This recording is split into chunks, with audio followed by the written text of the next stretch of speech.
Hello दोस्तों, स्वागत है आप सबका। और आपको मैं छोटी सी एक चीज़ चाहता हूँ समझाना। यहाँ पे इन्फ्लेशन इंडेक्स्ड बॉन्ड हमने अपने क्रैश कोर्स में भी कवर किया है, लेकिन मैं चाह रहा हूँ थोड़ा सा और इसको डिटेल में एक्सप्लेन किया जाए, क्योंकि हमें बच्चे कह रहे थे इसको समझाओ और डिटेल में। ठीक है, ओके। तो यहाँ पे इन्फ्लेशन इंडेक्स बॉन्ड में आपको एग्जाम्पल से ही शुरू करता हूँ। कैसे होता है कि हमें ये इन्फ्लेशन से कैसे बचाता है। हमारे पैसे हम लगा रहे हैं और जैसे आपको नॉर्मल, जैसे आपका अगर कोई डिपॉजिट करते हो किसी बैंक में, लेट्स से बैंक आपको कह रहा है कि मैं आपको 10% रिटर्न दूंगा। कोई आम डिपॉजिट आपका जो सेविंग अकाउंट में कहीं भी जो FD वगैरह कुछ करा रहे हो आप, 10%।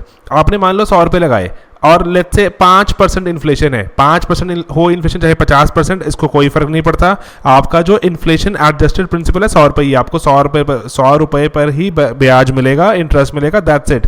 तो कितना इंटरेस्ट रिसीव किया आपने? 10%, 100 रुपये का 10 रुपये इंटरेस्ट रिसीव किया।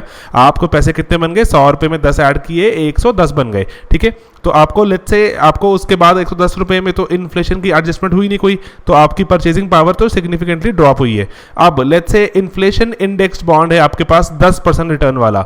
ठीक है, अब आपने क्या किया? 100 रुपये इन्वेस्ट किए, 5% इन्फ्लेशन आई। अब यहाँ पर प्रिंसिपल एडजस्ट हो जाता है कि 5% इन्फ्लेशन आई तो 100 का 5% कितना हुआ? 5 रुपये।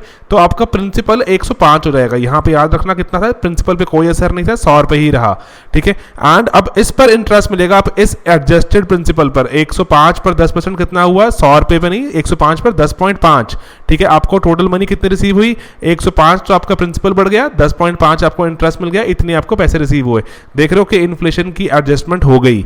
इन्फ्लेशन एडजस्टेड कहां पे सबसे पहले होती है एडजस्टमेंट? प्रिंसिपल पर। प्रिंसिपल एडजस्ट होता है, उसके बाद ही आपकी यहां पर इन्फ्लेशन की एडजस्टमेंट होती चलती है, क्योंकि इसी एडजस्टेड प्रिंसिपल पर आपको मिलता है interest, and that is how it operates. आप कुछ बातें जान लेते हैं और एग्जाम के पॉइंट से जो इंपॉर्टेंट है, जैसे कि इसको इशू कौन करता है? इसको इशू करती है हमारी भारत सरकार, सोवरेन, जो कि सरकार सोवरेन होती है, और ये इन्फ्लेशन के अकॉर्डिंग आपको रिटर्न्स एडजस्ट करके देता है, क्योंकि बाकी जो चीजें एडजस्ट नहीं करती।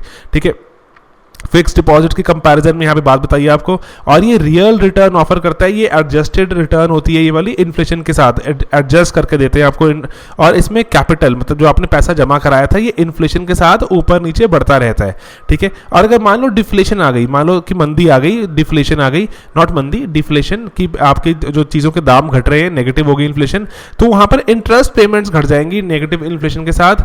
लेकिन फिर भी जो आपका कैपिटल है, जो आपने कम से कम, ऐसा नहीं होगा कि 100 रुपये में से -5 होकर आपको 95 वापस मिल जाएंगे, ऐसा नहीं होगा। आपका कैपिटल डिक्लाइन नहीं करता एक फेस वैल्यू के नीचे। ठीक है, तो आपकी इनिशियल इन्वेस्टमेंट जो आपने की थी उससे कम तो आपको कभी भी नहीं मिलेंगे, चाहे जितनी मर्जी डिफ्लेशन आए। लेकिन हाँ, लेकिन ऐसा है कि आपको इंटरेस्ट मिलकर कुछ ग्रोथ भी नहीं मिलेगी। तो ठीक है, ओके। अब और इसके एग्जांपल भी हम वही कह सकते हैं कि जब जैसे जैसे अगर रिडेम्पशन करोगे आपका प्रिंसिपल एडजस्ट होता रहेगा। मैंने आपको एक एग्जांपल के थ्रू भी समझाया, और इसके पहले भी हमारे पास में भी 1997 में भी इशू किए गए हैं कैपिटल इंडेक्स बॉन्ड्स कहते थे इनको।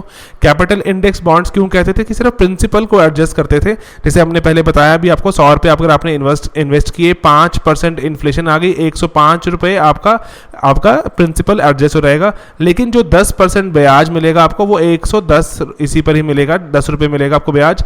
तो 110 और 10 और 5 इज 115, आपको 115 रिटर्न मिलता। लेकिन अभी क्या हुआ, जो अभी लेटेस्ट वाले जो आ रहे हैं, लेटेस्ट वाले जो है हमारे जो नए बॉन्ड्स हैं, इनमें इंटरेस्ट किस पे मिलता है? एडजस्टेड प्रिंसिपल पे। मैंने आपको जो एग्जांपल में बताया था, तो 10.5 हो जाता है, तो आपका इंटरेस्ट और बढ़ जाता है। ठीक है, और ये प्रिंसिपल और इंटरेस्ट दोनों को ही प्रोटेक्ट करता है।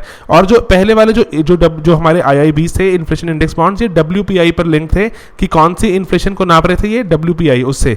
लेकिन आम इंसान को WPI से क्या लेना देना, इसलिए जो अब लेटेस्ट आ रहे हैं 2018 में, वो CPI से लिंक्ड है, कंज्यूमर प्राइस इंडेक्स से लिंक्ड है। ये तो छोटी छोटी बातें हैं, ये ध्यान रखना कि अभी वाले जो लेटेस्ट वाले आते हैं वो प्रिंसिपल और इंटरेस्ट दोनों को प्रोटेक्ट करते हैं। पहले वाले जो CIB से कैपिटल वाले, वो सिर्फ जो इनिशियल कैपिटल इन्वेस्ट किया था उसी को प्रोटेक्ट करते थे। ठीक है, चलो ठीक है दोस्तों, ये छोटा सा हमारा अटेम्प्ट था आपको इन्फ्लेशन इंडेक्स बॉन्ड समझाना। होपफुली आपको ये बात पता लगी होगी। Thanks a lot.